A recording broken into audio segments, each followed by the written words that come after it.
Alléluia, gloire à Dieu. C'est bon de pouvoir être ensemble ce matin. C'est bon de pouvoir louer Dieu, de pouvoir le célébrer, de pouvoir l'adorer, de pouvoir reconnaître qu'on a un Dieu qui est extraordinaire, qui opère des prodiges et des miracles. Amen. Donc comme ça a été dit, félicitations à Stéphane qui a achevé sa formation, 2 ans à Rémas. On a la joie d'avoir et bienvenue à ses parents qui sont là, qui ont fait tout le voyage depuis pas le sud-ouest, mais de l'ouest de la France, on va le dire comme ça. Je crois que c'est plus juste de dire l'ouest que le sud-ouest. Je pense qu'il ne vous a pas échappé que c'était la fête des papas aujourd'hui. Et si vous avez regardé dans le commerce, vous avez certainement vu qu'on fait des promotions pour des belles montres, on fait des promotions, c'est pour ça que je n'en ai pas mis aujourd'hui, je me suis dit au cas où. On fait des promotions pour les parfums, pour plein de choses, ou des outils, des trucs pour la voiture, etc. Des choses qui sont vraiment masculines. Et je vais dire, c'est au-delà de tout ce qu'il y a de commercial dans la fête des papas. C'est un moment qui est important. C'est un moment et c'est une opportunité qu'on a devant nous de pouvoir honorer les papas, de pouvoir honorer non seulement nos pères dans la chair, mais de pouvoir honorer ceux qui, pour nous, ont été des instruments pour permettre qu'on soit qui on est aujourd'hui. Et j'aimerais vous encourager aujourd'hui de saisir cette opportunité pour réfléchir, pour prendre un instant et de dire, mais qui a permis que je sois aujourd'hui cet homme ou cette femme? Qui a permis, en semant dans ma vie, en investissant en moi, pour que je sois aujourd'hui? Et quand je dis qui, en français on ne met pas de S, mais là on devrait en mettre un. Parce qu'il y a beaucoup de personnes. Et très souvent, on néglige et on méprise ce fait d'être reconnaissant. On néglige et on méprise ce fait de pouvoir dire, mais il y a des hommes, il y a des femmes qui ont semé dans ma vie, et si j'en suis là aujourd'hui, c'est à cause d'eux. Et j'aimerais vous encourager, avant de vous coucher ce soir, écrivez un SMS. Faites quelque chose pour dire à ces personnes, merci pour qui tu as été pour moi. Merci pour ce que tu as fait pour moi. Merci parce que tu as semé, tu as investi dans ma vie. Et si j'en suis là aujourd'hui, tu en es le responsable. Ou en tout cas partiellement. Et pas seulement faire ça le jour de la fête des papas, mais de faire ça tous les jours de nos vies. L'apôtre Pierre dit dans 1 Pierre 3, au verset 9, il dit « Bénissez », ou on va commencer par le début du verset en fait. Il dit « Ne rendez pas mal pour mal, ni insulte pour insulte ». Ça c'est quand vous êtes en voiture, vous savez. Et puis qu'on vous fait une queue de poisson, et puis qu'on vous fait un geste un petit peu comme ça. Ne rendez pas insulte pour insulte, même pas dans vos cœurs. Ne rendez pas mal pour mal. Quand Daniel, ton frangin, te donne un coup comme ça, tu ne fais pas le croche-pied derrière. Ne rendez pas mal pour mal, ne rendez pas insulte pour insulte. Mais au contraire, bénissez, proclamez du bien, dites de bonnes choses, faites du bien, car c'est à cela que vous avez été appelés. Dites avec moi, j'ai été appelé. Ouais, vous manquez un peu de conviction là. J'ai été appelé à bénir. C'est ce qui brûle en moi. C'est ce qu'il y a dans ma vie. Je ne peux rien faire d'autre. J'aimerais faire autre chose, mais je ne peux pas. Amen. Je dis non, ça c'est pas vrai. Mais oui, c'est vrai parce que Jésus vit en nous. Et le thème qu'on a pour ce mois, il va exactement dans cette ligne-là. Connaître Christ dans son amour. Ce matin, on avait cette parole prophétique qui était là, qui n'a pas été volontairement, qui n'a pas été mise en avant, où Dieu disait, j'ai envie d'aimer. Le Père a envie de répandre son amour. Il a envie de manifester dans nos cœurs, dans nos vies, combien il nous aime, combien on est précieux à ses yeux, combien est-ce qu'on est important. Et quand on parle de l'amour, j'ai regardé hier sur Wikipédia, et quand je regarde sur Wikipédia le mot aimer ou le mot amour, la première chose qui sort, il est dit... c'est où que j'ai marqué ça? Un sentiment d'affection ou d'attachement. Un concept général qui renvoie la plupart du temps à un profond sentiment d'attachement à une personne. Et aujourd'hui, on pense que l'amour ou aimer, c'est un sentiment d'affection, c'est une émotion, c'est quelque chose qu'on a à l'intérieur de nous. J'aimerais vous dire, c'est un mensonge. L'amour n'est pas un sentiment, l'amour n'est pas une émotion. L'amour, c'est une personne, Dieu est amour, mais l'amour, c'est une décision. C'est un choix qu'on prend. Je choisis d'aimer. Si j'attends d'avoir le sentiment d'aimer Philippe, je risque de jamais avoir ce sentiment. Parce qu'il est trop barbu pour moi. Par contre, si j'attends d'avoir le sentiment d'aimer ma femme, ça, il n'y a aucun souci. Mais le jour où je me suis marié, le jour où tu t'es marié, tu avais les sentiments et les émotions pour ton conjoint. Mais tu as pris une décision. Aimer est un choix. Aimer est une décision. Aimer, c'est ce que Christ veut pour nos vies. Christ désire qu'on soit des hommes et des femmes qui aiment, qui prenons la décision d'aimer celui qui est à côté de nous. Vous savez, ce voisin qui jette ses mégots devant votre porte d'entrée. Cette voisine qui fait faire caca à son chien dans votre jardin. Ce collègue de travail qui est toujours en train de critiquer ce que vous faites.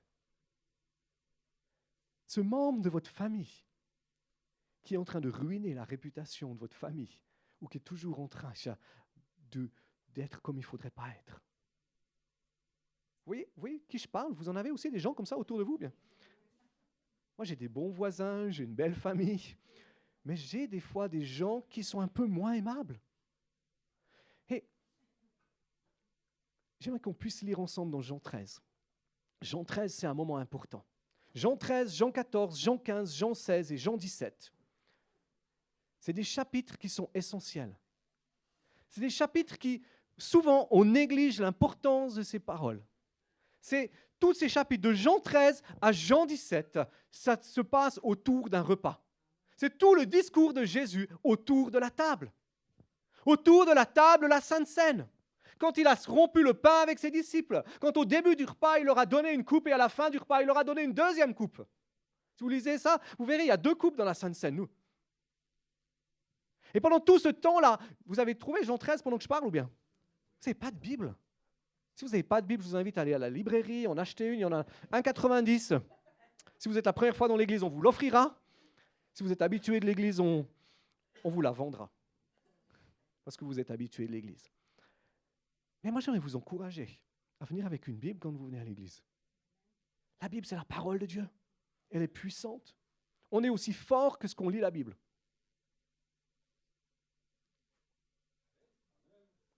On est aussi fort spirituellement que ce qu'on lit la Bible. On n'est pas aussi fort spirituellement que ce qu'on prie, mais que ce qu'on lit la parole de Dieu, que ce qu'on se confronte à la parole de Dieu, ce qu'on se enracine dans la parole de Dieu. Donc si vous n'avez pas de Bible, il y a un degré de faiblesse qui est là. J'aimerais vous encourager à régler ça, à acheter une Bible, à prendre votre Bible. Si elle est trop grosse, vous en prenez une petite pour mettre dans le sac à main, mesdames. Messieurs, vous prenez une petite Bible pour mettre dans le sac à main de votre femme quand vous venez à l'église. Comme ça, c'est elle qui la porte. Non, en fait, c'est vous qui portez le sac à main de madame. Et je vous dirai à la sortie du culte, ça vous va très bien. Jean 13, c'est ce discours important. Ces paroles, Jean 13, 34, qu'on va lire maintenant, sont à un moment important du discours. Judas vient de quitter la table de la scène. Judas vient de sortir de la maison. Il vient de faire un choix. Le choix de dire, je vais aller trahir Jésus. Je vais aller vendre Jésus pour quelques pièces d'argent. Il fait le choix de dire, maintenant, mon chemin avec Jésus va se séparer. Et c'est à ce moment-là que Jésus parle. Et c'est ce qui donne de la puissance à ces paroles. Quand on comprend le contexte dans lequel les paroles sont données, parfois, ça leur donne un impact, ça leur donne une puissance, ça leur donne une force qui est différente, qui est large. Et Jésus va dire à ce moment-là, je vous donne un commandement nouveau. Aimez-vous les uns les autres, comme je vous ai aimé. Vous aussi, aimez-vous les uns les autres. Quand Jésus répète 2 fois quelque chose, c'est que c'est important. En fait, tout ce que Jésus dit, c'est important. Mais quand il prend le temps de dire soit en vérité, je vous le dis, Ça veut dire, attendez les gars, on met 2 oreilles à l'écoute. Puis quand il dit 2 fois la même chose dans la même phrase, on se dit, ah, il y a vraiment quelque chose qui est là pour moi. Et au verset 35, si on continue, il dit, à ceux-ci, tous connaîtront que vous êtes mes disciples si vous avez de l'amour les uns pour les autres. 3 fois en 2 phrases, on est appelé à s'aimer les uns les autres. Est-ce qu'on peut remettre le verset d'avant? Et quand il est dit aimez-vous les uns les autres, et c'est là que j'aimerais me concentrer ce matin, sur le fait d'aimer son prochain. Et quand je parle d'aimer son prochain, dans ce contexte-là, ce n'est pas d'aimer celui qui ne connaît pas encore Jésus, même si on doit l'aimer. Ici, il est clairement parlé de dire aimez-vous les uns les autres, c'est aimez-vous les uns les autres, mes frères et mes sœurs en Christ. C'est-à-dire ceux qui ont été sauvés par grâce, comme on vient de le chanter, ceux qui reconnaissent Jésus comme le Seigneur, ceux qui reconnaissent et qui appartiennent au corps de Christ, à l'Église. C'est eux qu'on doit aimer. Même ceux qui sont bizarres, même ceux qui ne se sentent pas toujours bons, même ceux qui n'ont encore pas compris la plénitude de certaines choses qu'ils auraient peut-être dû comprendre. Jésus dit, aimez-vous les uns les autres. En fait, il dit quoi? Faites le choix de vous aimer. Prenez la décision de vous aimer.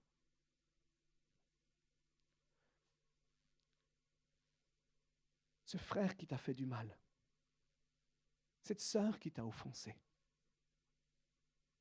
je te donne un commandement, dit Jésus. Aime-le. Aime-la. C'est un commandement. Ce n'est pas une option. Ce n'est pas un choix. Ce n'est pas une dimension de dire peut-être que ce serait bien que tu puisses aimer l'autre. C'est dire, je t'ordonne, je te donne un précepte. C'est là que tu dois marcher, c'est ce que tu dois vivre. Aime. Aime l'autre. Aime-le. Aime-la. Fais le choix. Et si tu n'as pas les sentiments, si tu n'as pas les émotions qui sont là, ce n'est pas grave. Ça va suivre. Tu prends le choix de dire je veux l'aimer. En fait, tu prends le choix de dire, même pas de dire je veux l'aimer, parce que quand tu dis je veux, c'est un vouloir, il y a une option qui est encore là. Mais tu dis, je décide d'aimer Anne. Je décide de l'aimer. Et je vais prier pour lui. Je vais prier pour elle. Et en priant pour lui et en priant pour elle, il y a quelque chose qui va se passer dans mon cœur. Mes sentiments vont changer. Et je vais apprécier cette personne. Je vais être reconnaissant de qui ou qui elle est. Vous savez, l'amour. Dans la réalité, ce thème de ce mois qu'on a, tu peux le laisser toujours afficher celui-là, hein, d'aimer, de connaître Dieu dans son amour. On pourrait le développer pendant les 50 ans qui viennent. En fait, c'est le seul thème qu'on devrait toujours avoir. L'amour est le fondement. C'est le fondement de tout. Le fondement de notre christianisme, c'est l'amour. Ce n'est pas les miracles, ce n'est pas les signes, ce n'est pas les prodiges, mais c'est l'amour. La raison pour laquelle on est, c'est à cause de l'amour. Si on est là aujourd'hui, si aujourd'hui tu peux sortir et tu peux voir une nature extraordinaire, une terre qui est faite d'une manière miraculeuse, d'une manière qui nous surprend tellement elle est parfaite, c'est à cause de l'amour. De l'amour de Dieu qui a choisi de dire je n'ai pas envie de me satisfaire tout seul, je n'ai pas envie simplement de m'aimer dans le cadre de la Trinité, Père, Fils et Saint-Esprit, pas simplement de partager mon amour avec les anges, mais j'ai envie de créer des hommes et des femmes avec qui je vais pouvoir partager cet amour. Et je vais les créer à mon image et à ma ressemblance. Et à cause de ça, Dieu a créé un monde si extraordinaire. Il a créé une nature si merveilleuse, simplement par amour. Waouh! C'est trop cool, non? Ta vie est le résultat de l'amour de Dieu. Ta vie est le résultat de l'amour de Dieu.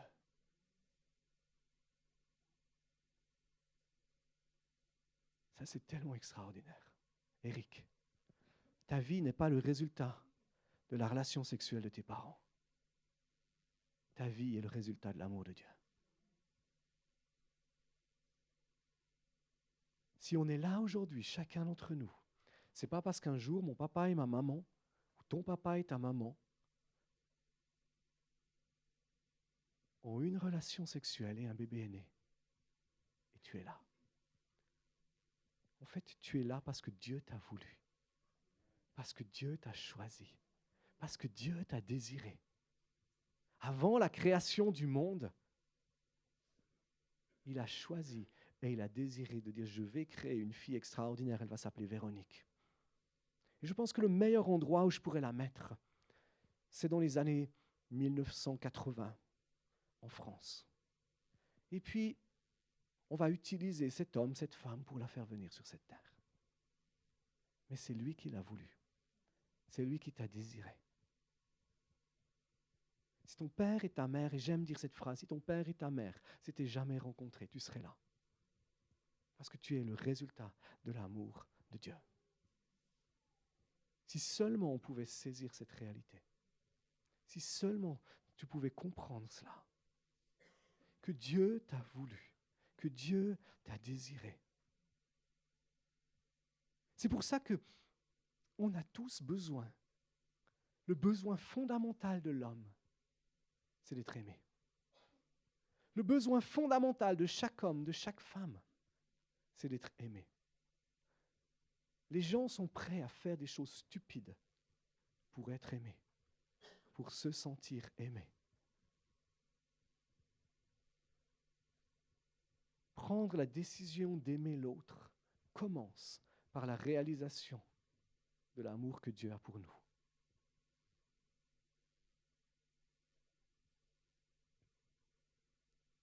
Dieu nous a créés à son image et à sa ressemblance. Et il n'a pas fait d'erreur quand il nous a créés. Ça vaut un amen, hein? Sinon, je peux prêcher pendant 1 heure pour vous expliquer pourquoi il n'a pas fait d'erreur. Dieu n'a pas fait d'erreur quand il t'a créé. Dieu n'a pas fait d'erreur quand il a créé ton nez comme il l'a fait. Mesdames, Dieu n'a pas fait d'erreur quand il a créé ta poitrine ou tes petits bourrelets comme il les a. Les bourrelets, ça peut être ta faute, mais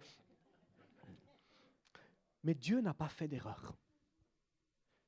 Ça veut dire que tu n'as pas besoin de chirurgie esthétique. Dieu n'a pas fait d'erreur quand il t'a créé. Il t'a voulu et il t'a désiré comme tu es. Et il t'aime comme tu es. Tu as sa ressemblance, à son image.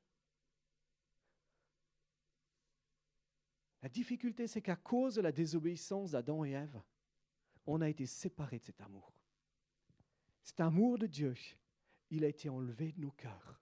Et on languit après cet amour. C'est Blaise Pascal qui reprend les paroles de saint Augustin qui dit « Dans chaque homme, il y a un vide en forme de Dieu. » Et ce vide en forme de Dieu, c'est ce vide de l'amour, ce besoin d'être aimé.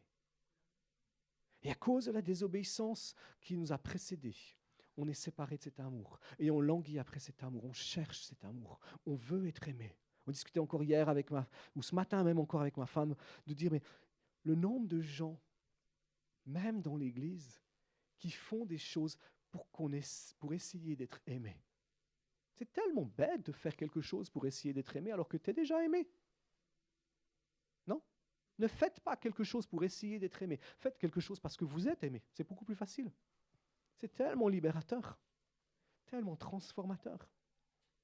Vous connaissez ce verset de Jean 3,16. Dieu a tant aimé Josipa qu'il a donné sa vie pour elle.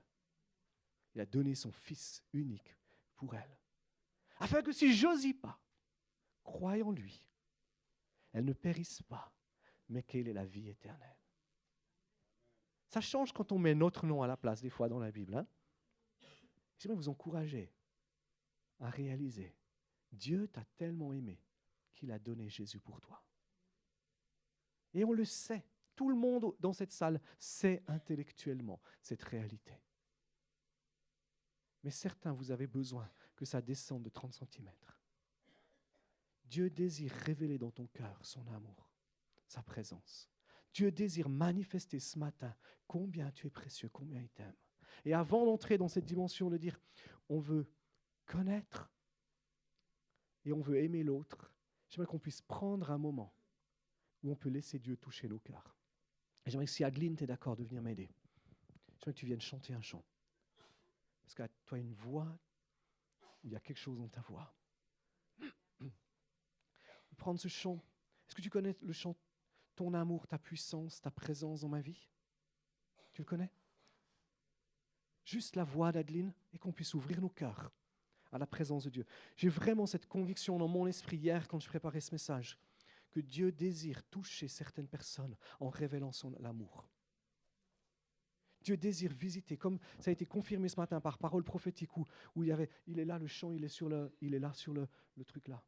Okay. Non, c'est celui-là qui est là, sur le truc. Où Dieu, j'avais cette pensée dans mon esprit que Dieu désire révéler son amour, sa présence dans ta vie. Il désire te révéler qu'il est ton papa, qu'il est celui qui t'aime parfaitement, qu'il est celui qui veut communiquer avec toi de manière parfaite. Il est là, c'est celui qui était là, c'est celui qui était ouvert là. C'est à 107. Ouais. Est-ce qu'on peut fermer nos yeux, ouvrir nos cœurs, juste qu'on n'a pas forcément l'habitude. Simplement ouvre ton cœur, la présence de Dieu est là ce matin. Dis-lui, Seigneur, je te donne ce matin encore mon cœur, ma vie. Je m'ouvre à toi. Je demande, Saint-Esprit, que tu viennes me visiter, que tu viennes me toucher,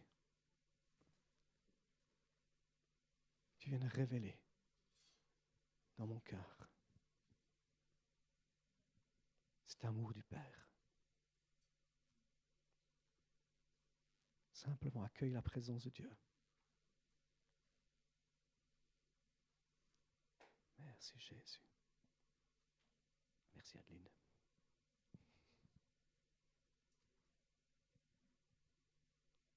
Ton amour, ta puissance, ta présence dans ma vie. Ton amour, ta puissance, ta présence dans ma vie. Je veux t'adorer de tout mon cœur. Et je veux t'adorer de toute mon âme. Et je veux t'adorer de toute ma force. Car tu es mon Dieu.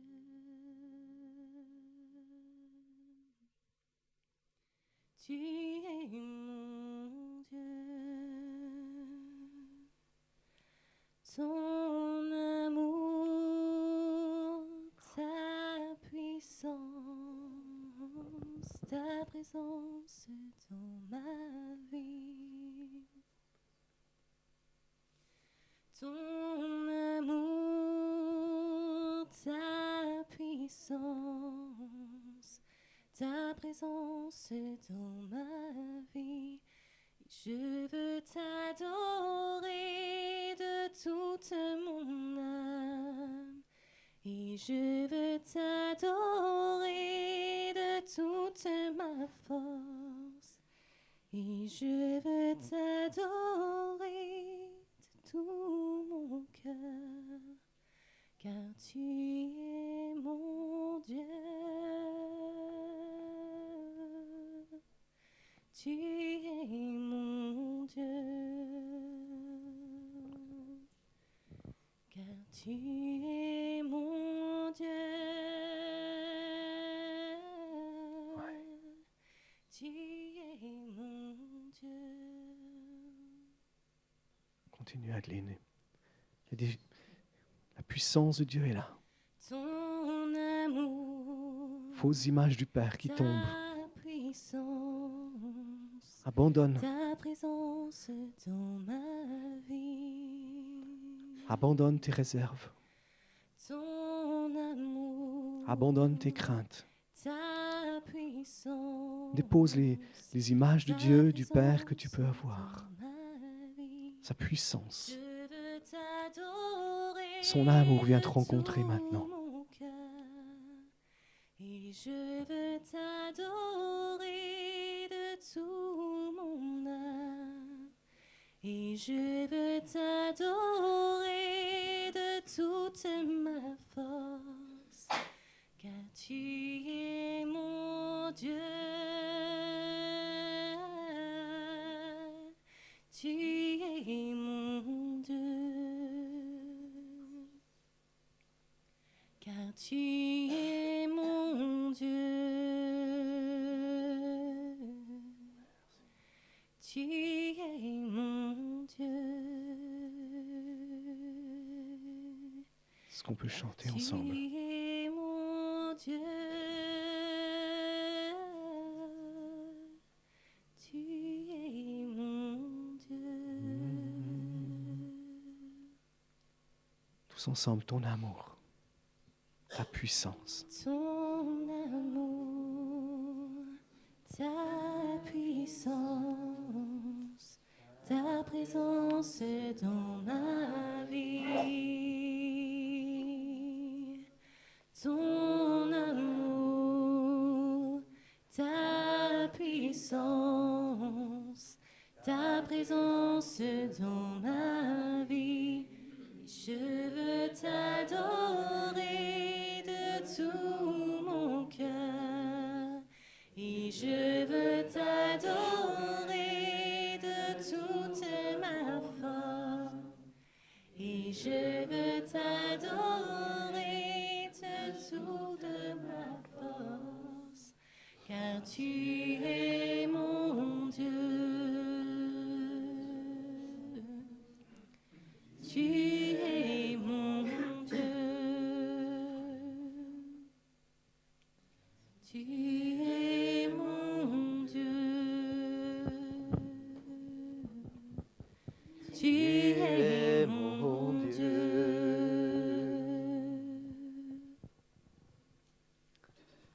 Alléluia. Seigneur, on veut reconnaître que tu es notre Dieu. Reconnaître que tu es notre Père, que tu es celui qui nous aime d'un amour parfait. Merci Saint-Esprit pour le dépôt de ta présence dans nos cœurs, dans nos vies. Merci Saint-Esprit de ce que tu es l'esprit de révélation, celui qui révèle combien tu nous aimes, combien on est important, combien on est précieux. Merci Saint-Esprit de ce que tu viens renverser les mensonges qui peuvent être là dans nos pensées par rapport à l'amour. On ne va pas précipiter ce moment. Certains, vous avez accepté des mensonges. Acceptez ce mensonge, dire, mais Dieu m'a... Vous sentez comme un chrétien de deuxième catégorie, peut-être même pire, troisième ou quatrième. Tu as l'impression que Dieu, le Père, t'a mis de côté. Tu as besoin de renverser ce mensonge et de pouvoir lui dire, Seigneur, je sais que tu m'aimes d'un amour parfait. Je crois qu'il n'y a pas de chrétien de deuxième ou de troisième zone, mais je suis ton fils bien-aimé. Je suis ta fille bien-aimée. Celle dans lequel tu as mis toute ton affection. Simplement commence à dire ces choses-là. Pour d'autres, vous avez, à cause de certaines situations, certaines circonstances, vous jugez l'amour de Dieu en fonction de ce que vous vivez, en fonction de ce que vous ressentez. Et ce matin, tu as besoin de faire le choix de dire, mais tu m'aimes parce que tu as donné Jésus. Et je fais le choix de m'aligner sur ça, de croire cela. Positionne-toi maintenant. Tu as besoin de demander pardon. Pardon pour ces mensonges que tu as acceptés dans ta vie. Je disais tout à l'heure que tu as fait des choses pour prouver que tu existes, pour qu'on t'aime. Quand j'ai dit ça, il y a quelque chose qui a jailli en toi. Tu as envie de te libérer ce matin. Simplement demande-lui pardon. Pardon pour ces mauvaises motivations. Et dis-lui, Seigneur, merci parce que tu m'aimes.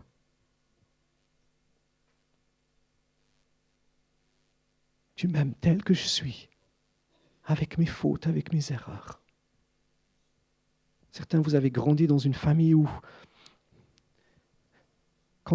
suivant ce que vous faisiez, vos parents, comme vous manifestaient le fait qu'ils vous aimaient moins. Ce n'est pas qu'ils vous aimaient moins, mais que c'est un peu comme si vous étiez au mérite. Vous avez grandi au mérite. En fonction de vos attitudes, en fonction de vos résultats scolaires. Et vous mettez Dieu et votre foi en accord avec ça. Et ce matin, Dieu veut renverser ça. Dieu te dit, je t'aime. Tu es mon fils, tu es ma fille. Quoi que tu fasses, je t'aime. Simplement reçois. Reçois. Adeline, si tu as un autre chant, sens-toi libre. J'aime te faire sortir du bateau. Mais on ne veut pas précipiter ce moment. C'est un temps de Dieu. Je sens réellement qu'il y a un temps de Dieu où il y a encore pour certains des barrières qui sont là dans vos cœurs. Des choses qui sont sèches que Dieu désire renverser. Où il désire simplement te manifester combien il t'aime. Pour certains, vous allez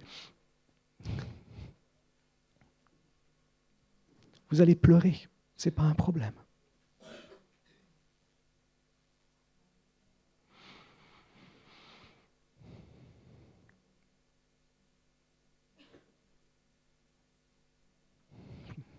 Sens une force qui vient sur toi. Résiste pas, c'est la présence de Dieu. C'est le Saint-Esprit qui est en train de venir sur ta vie. Saint-Esprit qui est en train de venir sur toi pour te toucher, pour te rencontrer.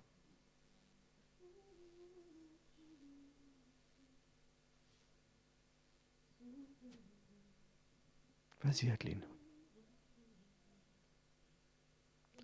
Recevez.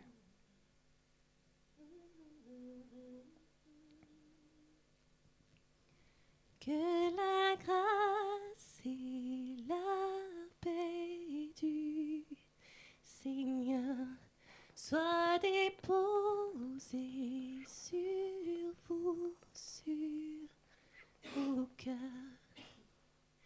et que sa lumière brille dans vos vies.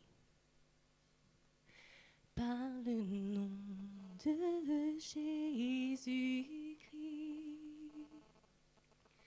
que la grâce et la paix du Seigneur soient déposées sur vous, sur vos cœurs, et que sa lumière brille dans vos vies.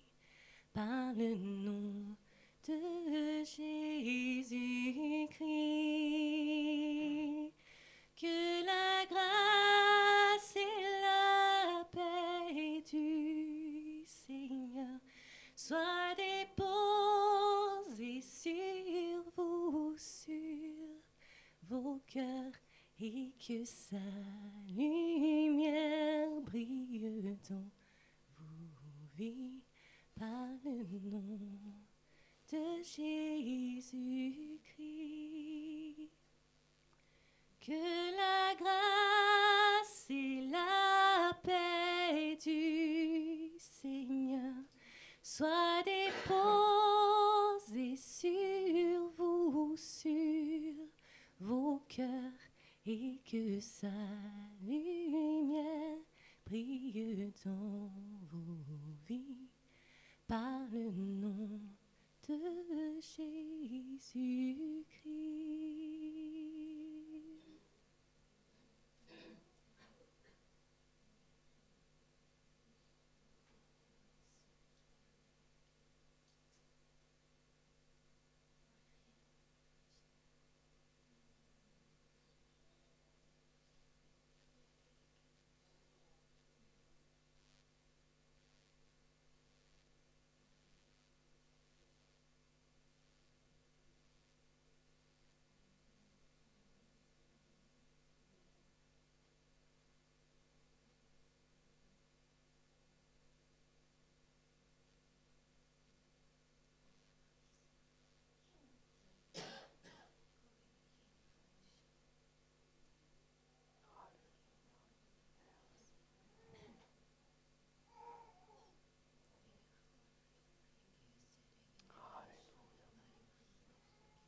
Tu n'as jamais été une erreur.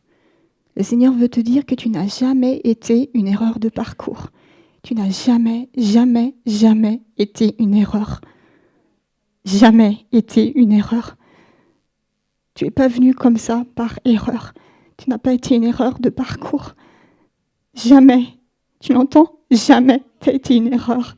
Tu n'as jamais été une erreur de parcours. Dieu t'a voulu. Dieu t'a voulu. Dieu t'a voulu.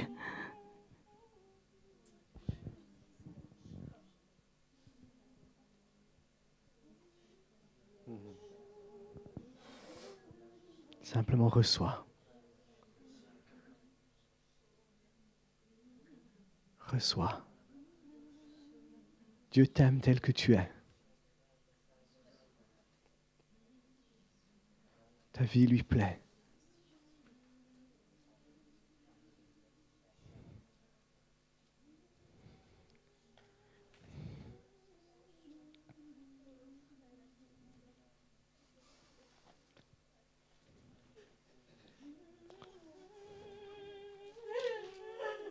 Simplement reçois.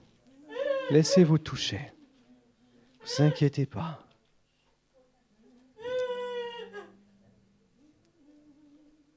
Il fait de toi sa plus grande joie. Il te touche. Il te touche dans son amour. Il te touche dans son amour.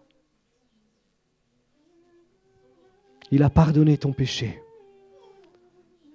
Cette erreur que tu as faite, que tu n'arrives pas à te pardonner, que tu as pleuré, tu as crié devant Dieu plusieurs fois. Et à cause de ces choses de ton passé, tu te sens comme condamné, tu te sens comme accusé. Dieu te dit ce matin, je t'ai pardonné. J'ai oublié. J'ai oublié. Ce n'est pas des mots, c'est une réalité. Reçois son pardon. Pardonne-toi toi-même. Reçois. Reçois. Reçois.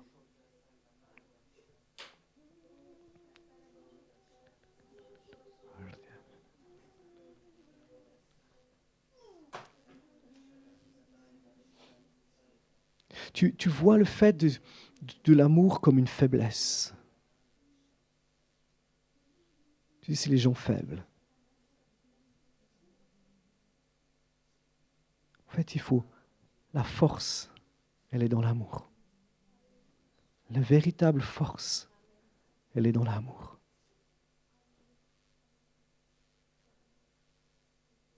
C'est cette faiblesse qui t'amène à ne pas te laisser aimer ce matin. Reçois son amour.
va prendre à la fin du culte un temps où, si vous avez besoin de prière, si vous savez que vous avez besoin que votre cœur soit touché, qu'il y ait des choses, vous sentez qu'il y a des blocages par rapport à l'amour, l'équipe de leaders sera là pour prier avec vous, pour s'accorder avec vous dans la foi, pour libérer cet amour du Père. Vous savez, aimer. On est chrétien, ça veut dire qu'on est des petits Christ. Ça veut dire que la motivation, la seule motivation de Christ d'être sur cette terre, c'était l'amour. Tout ce que Jésus a fait, dit, c'était par amour. C'était le moteur de sa vie. Nous, ses enfants, nous qui sommes chrétiens, qui portons ce nom, notre moteur et notre motivation doit aussi, et j'utilise le mot doit, je ne l'utilise pas souvent, mais là je l'utilise, doit aussi être l'amour pour l'autre, l'amour pour notre prochain.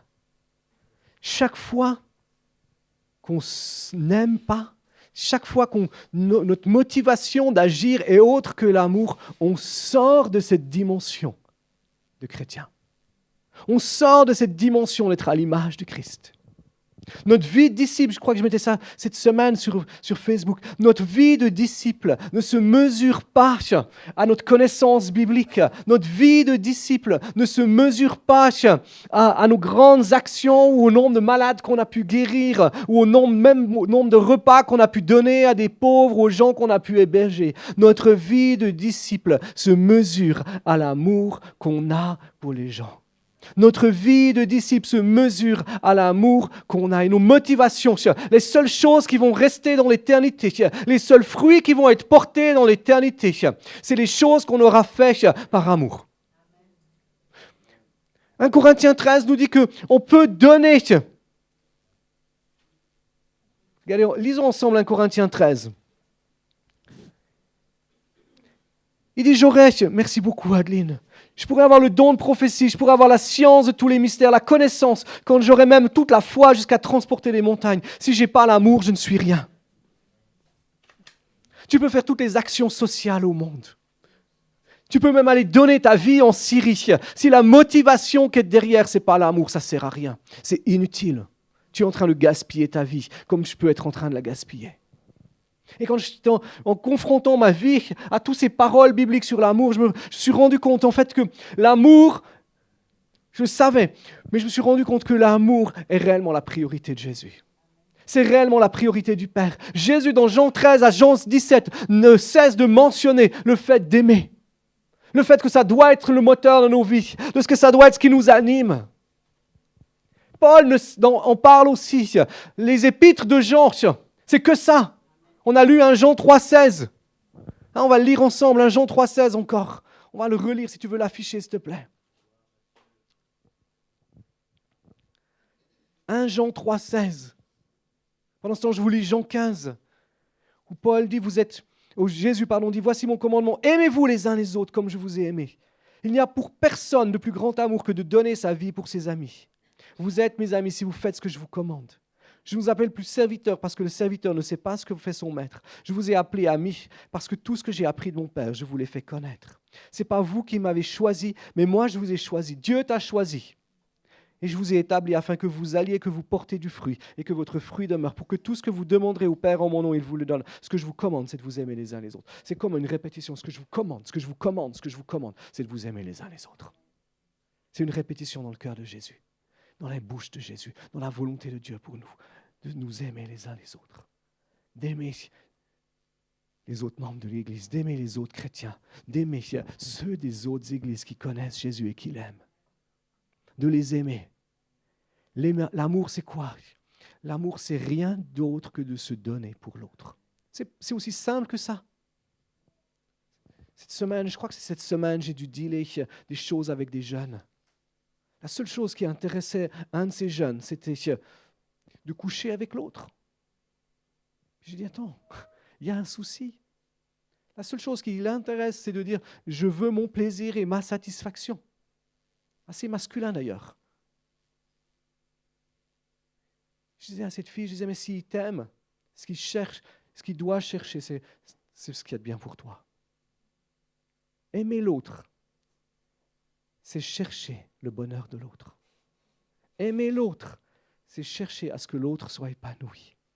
Aimer l'autre, c'est faire tout notre possible pour que l'autre puisse être heureux et bien, qu'il puisse grandir dans son amour et dans sa révélation de Jésus, qu'il puisse grandir dans son ministère, qu'il puisse grandir dans son appel, qu'il puisse grandir dans ce que Dieu veut faire avec lui ou avec elle. C'est ça, aimer l'autre. Il n'y a pas de plus grand amour que de donner sa vie pour ses amis. On est appelé à donner nos vies pour les autres.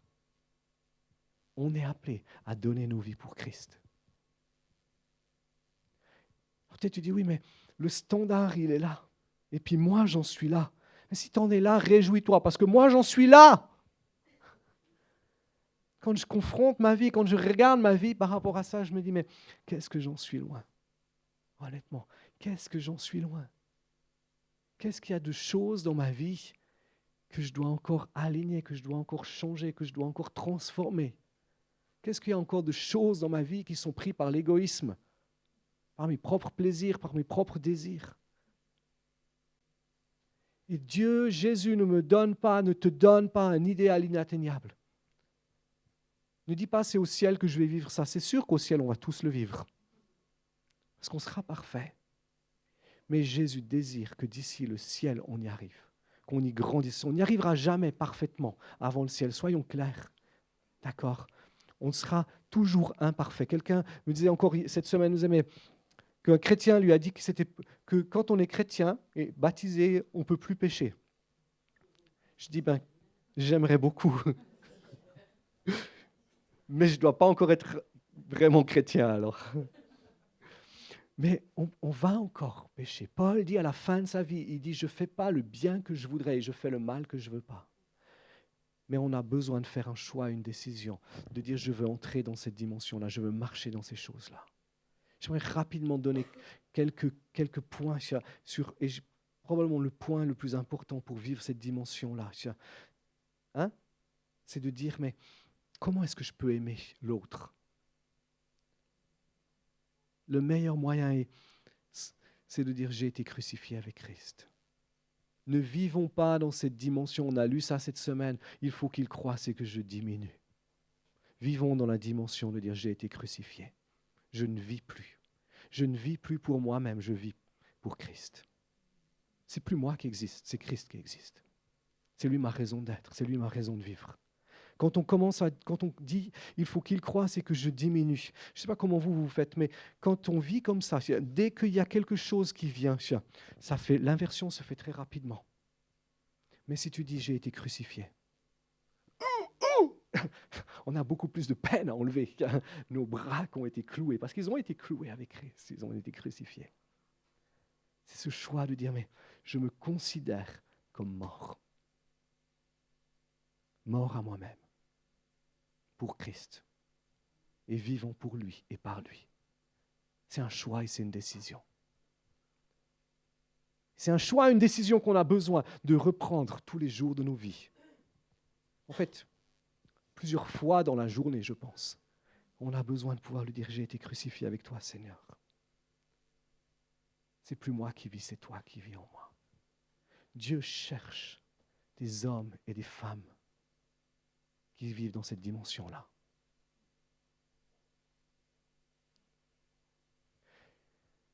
Jean dit, je vais vite, 1 Jean 3, 18, petits enfants, n'aimons pas en parole, ni avec la langue, mais en action et en vérité. L'amour, c'est des actions. Des fois, on est pris dans le mensonge. On aime avec nos mots, mais nos actions ne manifestent pas l'amour. J'aimerais juste tordre le cou aussi à quelque chose. Parce que j'entends des fois des gens qui disent « Oui, mais il n'y a pas d'amour dans l'Église. » Si vraiment il y avait de l'amour, ce ne serait pas comme ça. Ils n'agiraient pas comme ça. Ils ne feraient pas comme ci ou ils ne feraient pas comme ça. C'est un mensonge. Il y a de l'amour dans l'Église qui est en progression. Et ton frère ou ta sœur qui n'agit pas comme tu voudrais qu'il agisse, c'est parce que, en fait, les gens qui vous disent « il n'y a pas d'amour », dans l'Église, ou les gens qui vous disent s'il était chrétien, il n'agirait pas comme ça. C'est juste le cri de leur cœur qui dit « J'ai besoin d'être aimé !» Et je ne reçois pas cet amour dans l'Église. C'est une manifestation d'égoïsme. Il ne faut pas leur dire. Parce que ce serait les blesser que de leur dire. Mais si on en prend conscience, prendre conscience qu'ils ont un cri égoïste de cœur qui dit « J'ai besoin d'être aimé ». Et à cause de ça, ils n'arrivent pas à aimer, ils n'arrivent pas à donner l'amour. Donc au lieu de les juger, on n'est pas là pour juger les gens, on n'est pas là pour les condamner, mais on est là pour les aimer. On est là pour manifester de l'amour pour eux. On n'est pas là pour juger si... Moi, j'ai des gens qui me disent, mais quand lui ou quand d'autres le feront, moi je le ferai aussi. Je dis non, commence à aimer. Si toi tu ne commences pas, qui va le faire? Imaginez que Jésus l'a dit, oh, quand le Père ou le Saint-Esprit auront décidé de venir vraiment faire quelque chose, s'incarner en homme, moi je le ferai aussi. Ça ne marcherait pas. Jésus a fait le choix, il a dit, je quitte la gloire des cieux et je viens. Je viens donner ma vie. N'attendons pas qu'un autre le fasse. Qu'est-ce qu'on peut faire pour aimer? Donc la première clé, c'est une décision. Je décide d'aimer. Je décide, je fais le choix de dire je suis imparfait, j'arrive pas, mais je veux le faire et je vais y arriver. La deuxième chose, c'est de dire j'ai été crucifié avec Christ. Lui est l'amour parfait. Dieu est amour. 1 Jean quelque chose, c'est dans mes notes, mais je n'ai pas envie de chercher. 1 Jean quelque chose, si vous le voulez, je vous le donne à la fin. Dieu est amour. Donc je fais le choix de m'aligner sur Dieu et d'aimer. La troisième chose qu'on peut faire, c'est de dire qu'est-ce que je peux faire? Comment est-ce que je peux agir? Comment est-ce que je peux manifester l'amour? Faire le choix de dire j'aime sans attendre rien en retour. Tu n'aimes pas parce que tu attends quelque chose en retour. Sinon, ça, c'est de l'intérêt. Des fois, les gens ils me disent « Ah, j'ai fait ça pour lui, mais il n'a pas fait ça pour moi. » Je dis « Tant pis pour toi, c'est que tu n'avais pas un bon cœur. Je suis désolé. Ça veut dire que tu ne l'as pas fait par amour. Si on le fait sans attendre rien en retour, notre récompense viendra du ciel. Notre source est au ciel et nos récompenses sont au ciel. Vous dites, oui, mais moi je suis humain. Oui, moi aussi. Et je combats contre ma chair. Je combats contre ma nature humaine. Et je dis, je le fais pour le Seigneur. Je ne le fais pas pour les autres. Et une dernière chose qu'on peut faire, c'est de dire, mais c'est qui fait la Sainte Seine ce matin? Hein? David, pauvre David. Non, il est riche.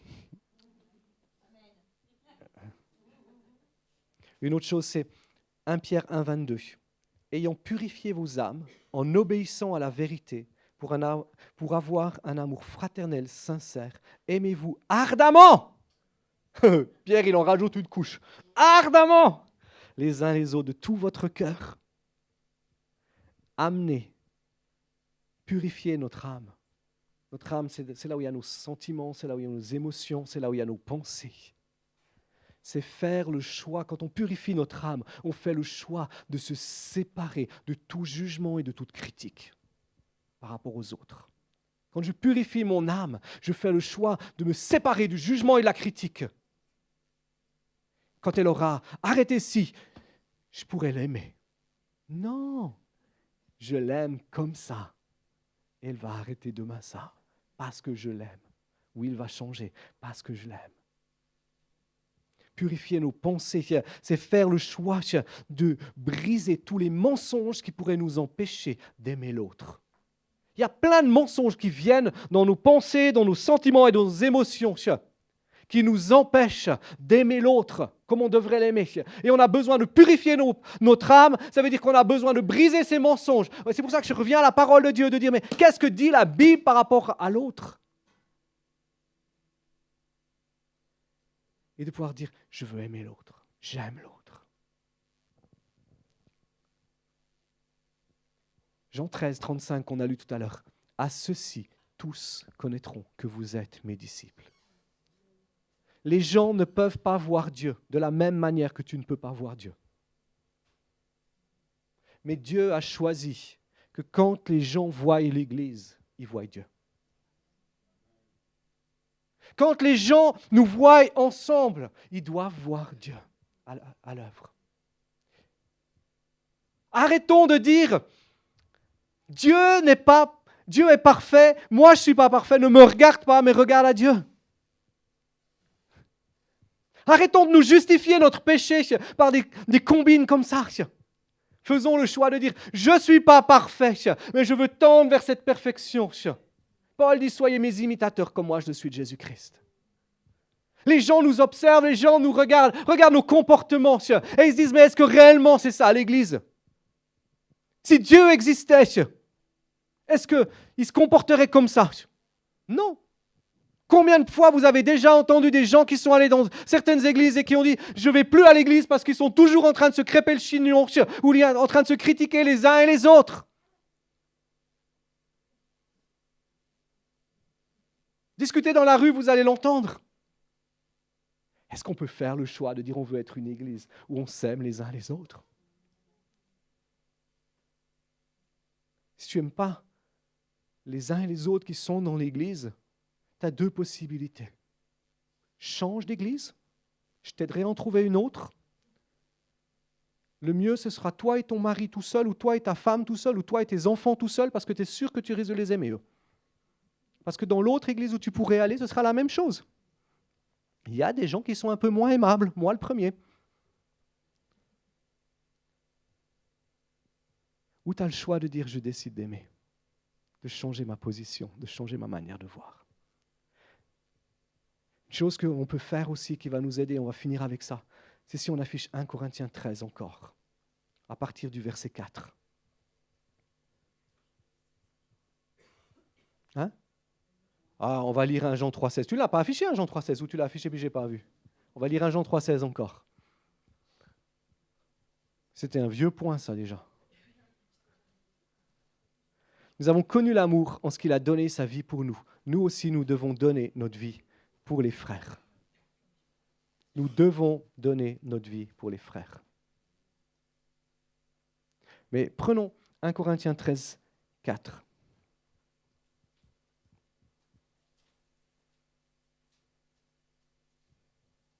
Rappelle-moi ton prénom.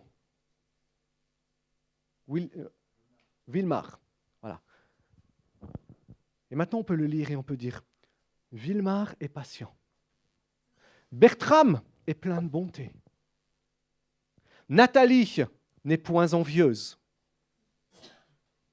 Philippe ne se vante pas. David ne s'enfle point d'orgueil.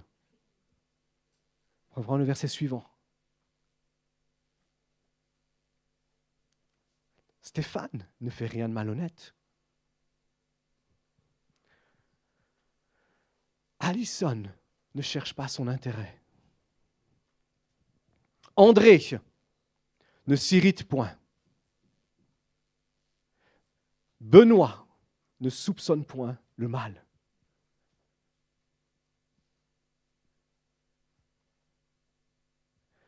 Daniel ne se réjouit pas de l'injustice, mais Adeline se réjouit de la vérité.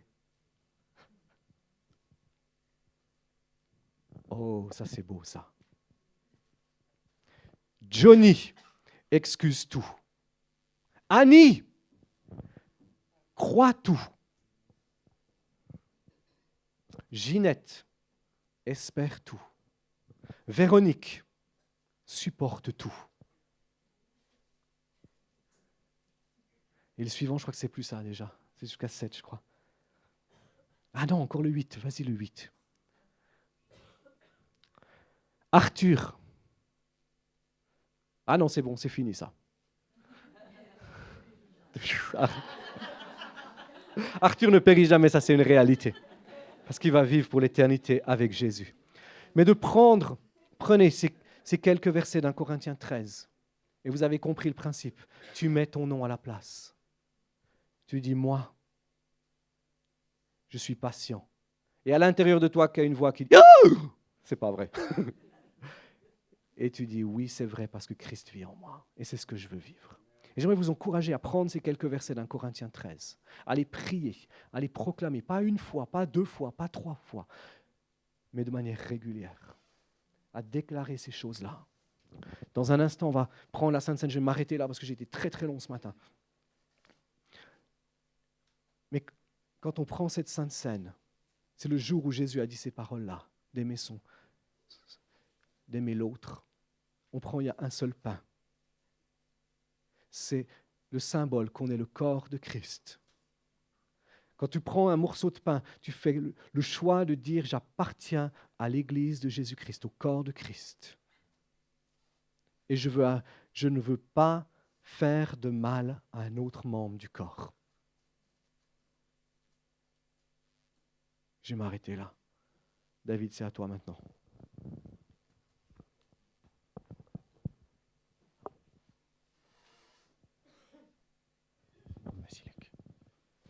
Puis-je avoir l'équipe de